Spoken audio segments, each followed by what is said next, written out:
Fish குறி அமைப்பு.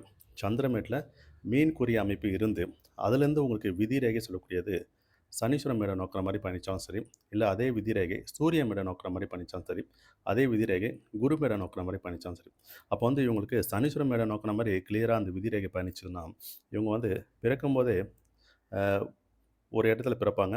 வளர்றது எல்லாமே பார்க்கும்போது, வேற இடங்கள்ல இவங்க வந்து வளருவாங்க. அதே அமைப்படி பார்க்கும்போது, இவங்க தாயோட குடும்ப உறுப்பினர்கள், தாய் ஸ்தானம் சொல்லக்கூடிய அமைப்பு இருக்கக்கூடிய நபர்கள், நல்ல ஒரு வசதி வாய்ப்பான இருக்கக்கூடிய நபர்களா இருப்பாங்க. அவங்க தாய், மாமா உறவு முறை சொல்லக்கூடிய அமைப்புல இவருக்கு நல்லாவே சப்போர்ட் பண்ணக்கூடிய அமைப்புன்ற மாரி கொண்டு வரும். ப்ளஸ் வந்து அதே விதிரேகை இவங்களுக்கு வந்து சூரியன் மேட நோக்குன மாரி பயணிச்சுன்னா, இவங்க வெளிநாடு, வெளிமாநிலம் பயணிச்சு, சர்வீஸ் ஓரியன்ட்டா மக்கள் தொடர்பு பணி செய்யக்கூடிய அமைப்புல அவங்களோட பயணங்கள் சொல்லக்கூடியது தொடரும்.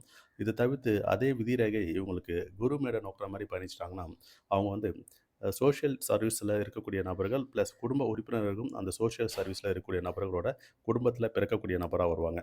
அப்போ இந்த மாரி ஃபிஷ் குறி அமைப்புலேருந்து கைரேகை அமைப்பு இருக்குது. ஒரு வகையில யோகம் சொல்லக்கூடிய அமைப்பு.